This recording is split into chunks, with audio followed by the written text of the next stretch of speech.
कहाँ रख दी मैंने वह हरी साड़ी, ढूंढे ही नहीं मिल रही। अलमारी को खंगालने के बाद प्रिया अपनी सासू माँ के पास गई और पूछा, माँ, आपने मेरी हरे रंग की साड़ी देखी है क्या? कौन सी हरी साड़ी बहू? वही साड़ी माँ, जो मैं 2 हफ्ते पहले अपनी ऑफिस की पार्टी में पहन कर गई थी। बाहर बालकनी में ही तो डाल कर गई थी। पर बहू, मैं बालकनी से सारे कपड़े उठाकर तेरे रूम में ही रखवा देती हूँ, तुझे तो पता नहीं। मुझे तो नहीं पता। माँ, आपने किसी को गलती से दे तो नहीं दी? अरे नहीं बेटा, मैं तुम्हारे कपड़े किसी को कैसे दे सकती हूँ? और वैसे भी मुझे किसी को देना होता है तो तुम्हारे दिए गए रिटायर्ड कपड़े ही किसी गरीब को देती हूँ। प्रिया सोच में पड़ गई। फिलहाल उसे देर हो रही थी तो वह दूसरा सूट पहन के अपने दोस्त के यहाँ चली गई। प्रिया एक मल्टीनेशनल कंपनी में जॉब करती थी। सोमवार से लेकर शनिवार तक उसका पूरा हफ्ता बहुत ही व्यस्त जाता था।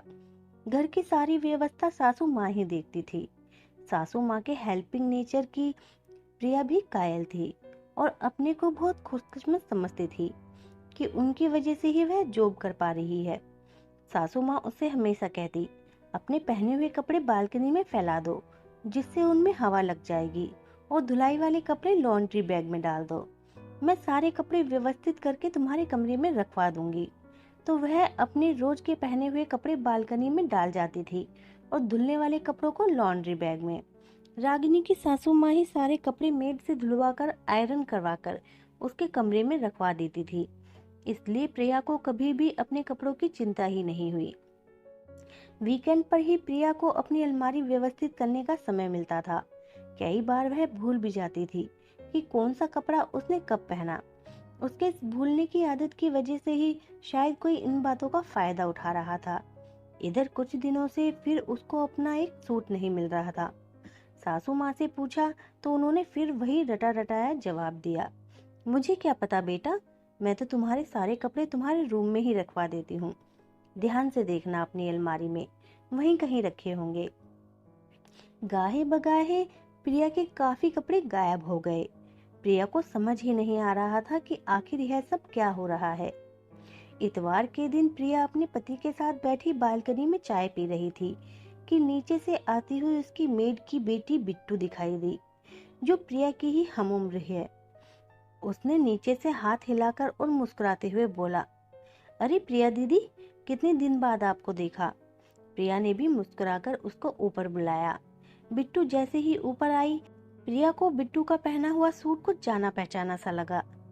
अरे बिट्टू, तेरा सूट तो बहुत अच्छा लग रहा है। अरे दीदी, आप अपने ही सूट को नहीं पहचान पाई? ये आप ही का तो है। मेरा? पर मैंने तुझे कब दिया? दीदी, ये सूट तो मैंने माँ जी से खरीदा था, पूरे 250 रुपए में। प्रिया चौंक गई। उसने बिट्टू पर कुछ जाहिर न करते हुए पूछा, अच्छा, और क्या क्या खरीदा तूने? अरे दीदी, मैं कम से कम आपके 6 सूट और 4 साड़ियाँ खरीद चुकी हूँ।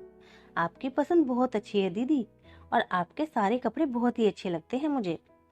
अच्छा बिट्टू, कौन कौन सी साड़ियाँ और सूट तूने खरीदे?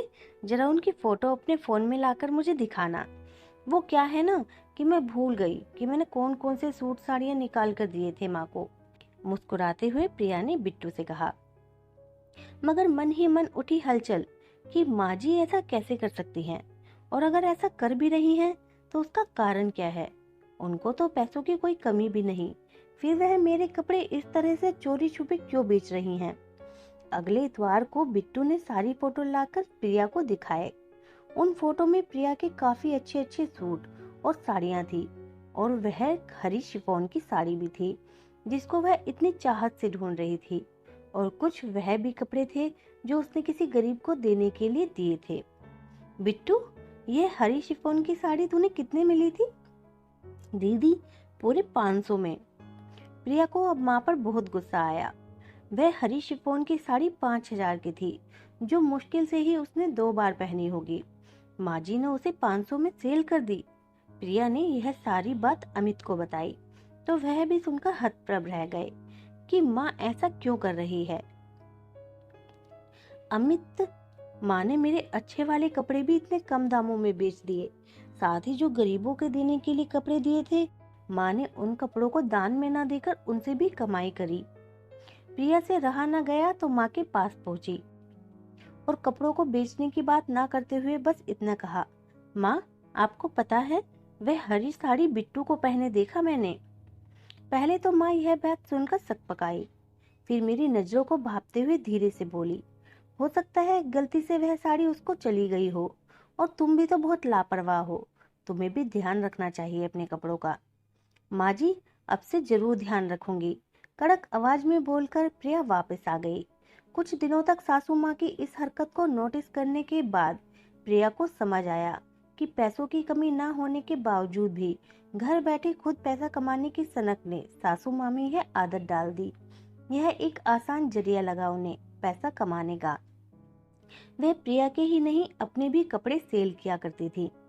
अमित से माँ की इस आदत के बारे में बात करते हुए प्रिया बोली, मेरा और माँ का कितना अच्छा रिश्ता है, बाकी सास बहू की तरह बिल्कुल भी नहीं, पर माँ ने मेरे विश्वास को तोड़ा। मैं चाहती तो सारा सच बताकर माँ का झूठ वो उनकी आदत को सबके सामने लाकर उन्हें शर्मिंदा कर सकती थी, पर ऐसा करने से इस बात का असर हमारे रिश्ते पर पड़ता। तुमने बिल्कुल ठीक किया प्रिया, ऐसी परिस्थिति से हमको बहुत समझदारी के साथ निपटना होगा। मेरी समझ से इस बात को और ज्यादा ना बढ़ाकर अपनी चीजों की देखभाल के प्रति तुम सतर्क हो जाओ। कभी कभी इंसान अभाव से नहीं वरन स्वभाववश ऐसा कुछ कर जाता है जो उसे नहीं करना चाहिए, और हो सकता है हमारी इस कोशिश से माँ की इस आदत में सुधार हो जाए। दोस्तों यह कहानी आपको कैसी लगी हमें कमेंट करके जरूर बताएं। अगर कहानी पसंद आई हो तो वीडियो को लाइक और चैनल को सब्सक्राइब करना ना भूलें। धन्यवाद।